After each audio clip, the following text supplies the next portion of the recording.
I mean, I always felt for him, and we continue to work with him, but sometimes things just don't work out.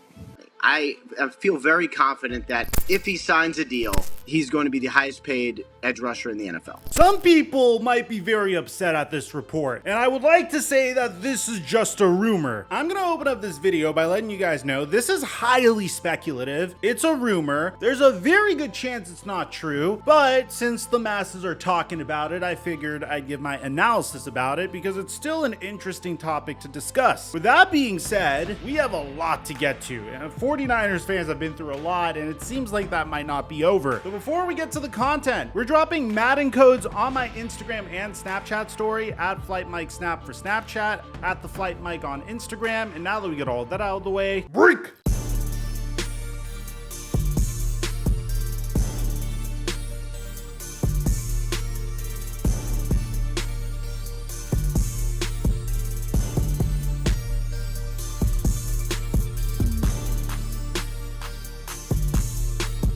This is pretty much free money. We only need to correctly pick 2 squares to 3x our money on Prize Picks. And to celebrate the NFL season kicking off, Prize Picks is giving us a free square. All Dak Prescott needs is 1 passing yard in order to fulfill his square. So you combine that with Travis Kelce, who only needs 1 receiving touchdown, and in my opinion, this is a guaranteed win in our books. I don't care if you're the biggest Cowboy hater on earth, Dak Prescott will get 1 passing yard. And we all know Travis Kelce is definitely going to get 1 receiving touchdown. And if you haven't signed up for Prize Picks yet, you could match your initial deposit by using my promo code Mikerophone when you sign up. That's promo code Mikerophone when you sign up for Prize Picks, or just click on the link in the description down below. And thank you, Prize Picks, for the sponsor. Mic check 1 2 1 2. What's going on, everybody? Unless if you happen to have been living under a rock on Friday, the San Francisco 49ers made a decision that infuriated a lot of their fan base. If you're a 49ers fan, you fall into one of 2 camps. First camp being, what the actual fuck? We gave up 3 first-round picks to trade up to the number 3 pick in the 2021 NFL Draft, selected this young man, Trey Lance, over Justin Fields and Mac Jones. He played 3.5 games for us, and after watching Brock Purdy succeed in 6 games and following him returning from Tommy John surgery, we're gonna trade Trey Lance for a 4th-round pick and admit that we failed. I mean, look at Kyle Shanahan just admit defeat here. I always feel like I let Trey down. I mean, I wanted him to come here. I believe in Trey. I believed in him before we took him, and I'm responsible for that. I didn't want to throw him into the heat of battle right away, but I thought he needed to play. So we tried to figure out every way to do that. I mean, if I can look back in hindsight, he broke that finger on a helmet on that 4th preseason game versus the Raiders. I wish I didn't put him in a play that had him break his finger, because I think that really hurt him in his first year. And not only did it hurt him not getting able to mix in much, but it hurt him in the practice time because he had to adjust how he threw and things like that, which I think set him back for his second year. When we went into the second year, we gave him every chance to do it. We were going to make an offense that, to me, gave him the best chance to be successful at that time, which we did do. And when you do that, you hope a guy can stay healthy so he can stay out there long enough, but that didn't last long. It was the first game, and after that, I mean, I always felt for him, and we continue to work with him.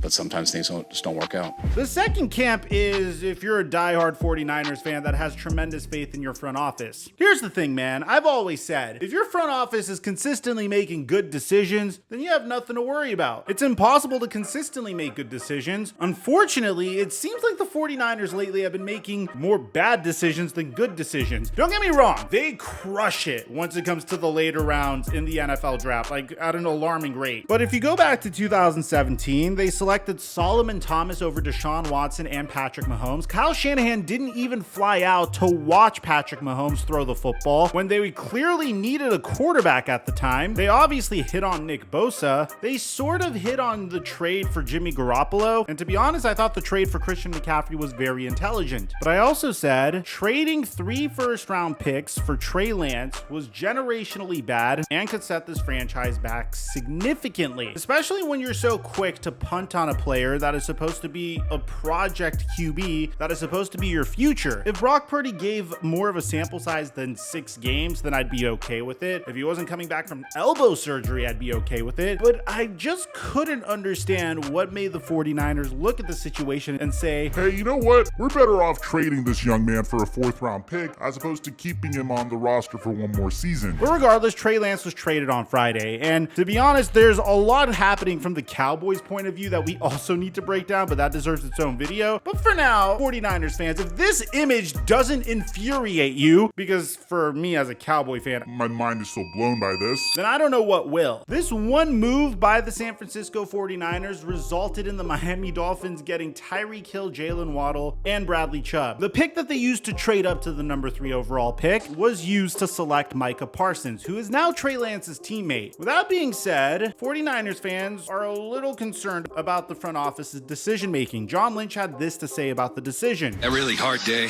Such a wonderful young man. We took a shot and it didn't work out. We own that. We take accountability for it.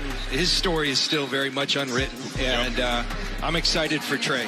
Dallas stepped up and really wanted him, and they came after him, and I think it's going to be a great landing spot for him.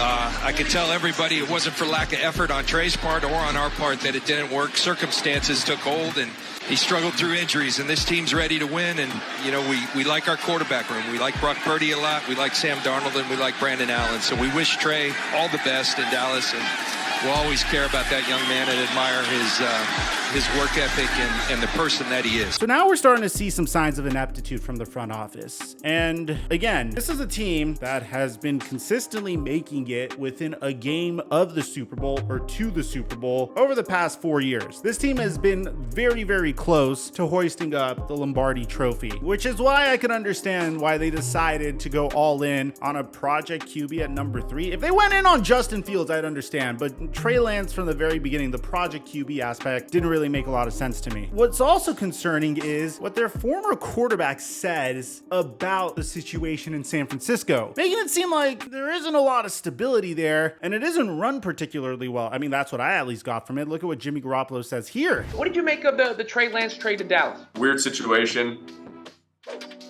Been a lot of weird situations over there in San Francisco, just to leave it at that. But, I'm happy Trey got another shot, man. How do you think San Francisco's handled those quarterback situations? How do you think they've handled them? I think it's been messy. I'll put it that way. Yeah, that's a nice way to put it. Which brings us to the final bit of information I want to get to today. The biggest storyline of the entire offseason for the San Francisco 49ers, aside from Trey Lance and who their quarterback is going to be, which has been the storyline every single year ever since Kyle Shanahan became their head coach, is what are they going to do with Nick Bosa? Nick Bosa is currently holding out for a contract extension. A well-deserved contract extension, by the way. We're talking about a 25-year-old who won Defensive Rookie of the Year, is the defending Defensive Player of the Year, is a 3-time Pro Bowler, and has played in nearly every single game when you act like the 2020 season hasn't existed. In 2021, he had 15.5 sacks. In 2022, he had 18.5 sacks. I've gotten to plenty of Micah Parsons versus Nick Bosa debates about who deserved DPOY more last year, and I have to admit, it is Nick Bosa. But the problem is, he is currently holding out for a better contract. Now, one day ago, Ian Rappaport, which is our most credible source, spoke about where Nick Bosa is with the San Francisco 49ers on the Pat McAfee show. And I don't get the sense they're close at all, so I don't get the sense anything is imminent. It's like there's been some level of conversation, I guess, which is, as there should be. It's like there's been at least some touching base. I feel very confident that if he signs a deal, he's going to be the highest paid edge rusher in the NFL. So Nick Bosa wants to be the highest paid edge rusher in the NFL. He pretty much wants to beat out his brother and TJ Watt for the highest paid edge rusher in the NFL, which brings us to this very speculative, very likely untrue report that came to our attention. According to Reddit, yes, I told you, highly speculative, possibly not true. This is coming from Josh_Rosen on Reddit. Josh Rosen actually spent some time on the 49ers practice squad. This could potentially be Josh Rosen. Okay, no, not really, but this is what it says. Inside source, the 49ers may trade Nick Bosa to an unnamed AFC team. He opens up the post by showing us his credentials to make sure that we all realize that he's a very trusted and legitimate source in this industry by saying, I'm the same Redditor who broke the Christian McCaffrey to the 49ers trade news before it happened. This is giving me serious trust me bro vibes. This is a recent development and this is happening right now. There's been a breakdown in negotiations between the 49ers and Nick Bosa. Bosa's asking for a lot more than the 49ers budgeted for and essentially has all the leverage in the current situation. The 49ers are threatening to trade him to an unnamed AFC team if Bosa doesn't sign their current offer within the next week. The unnamed team is prepared to pay Bosa what he wants. The problem with this is the fact that they're saying it's an unnamed team. If they actually gave me a team in the AFC that was interested in Bosa's services, but I can't really think of an AFC team that would have the funds to trade for Nick Bosa. I mean, automatically I want to throw out the Kansas City Chiefs, but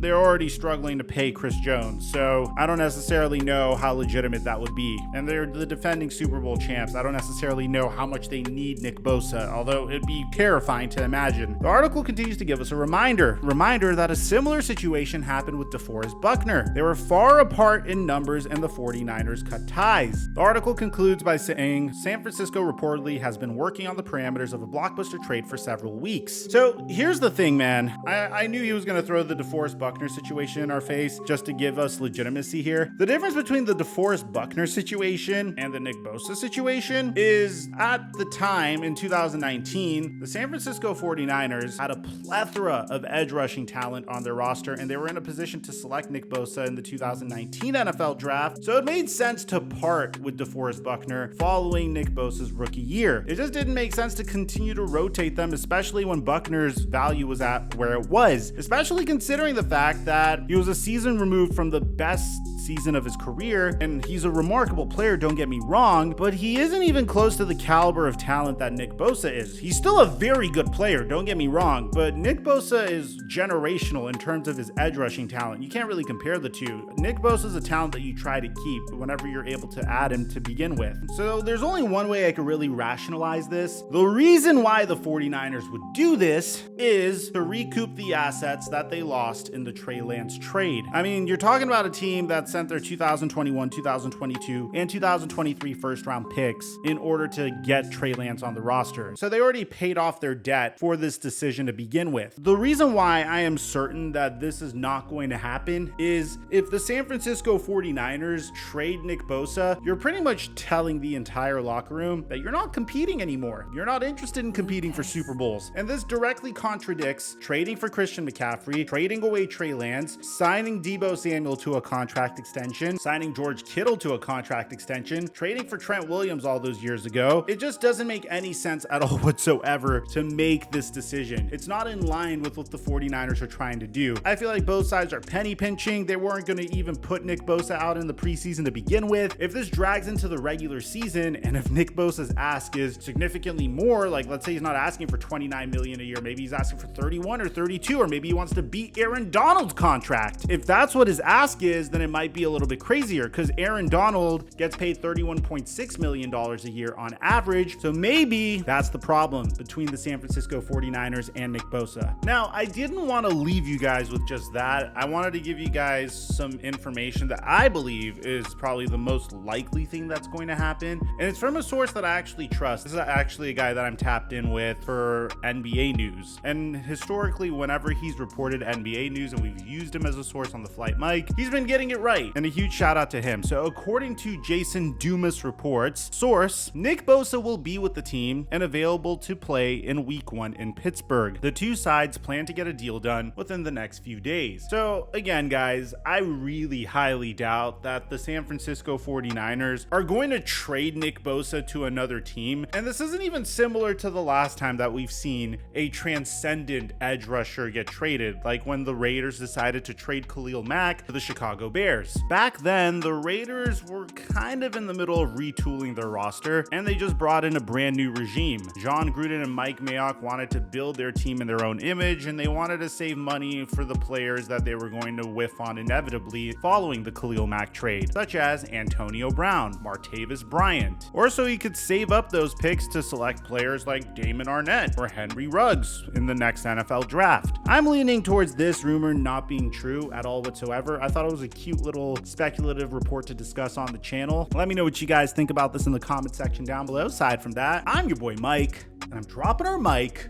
until our next upload.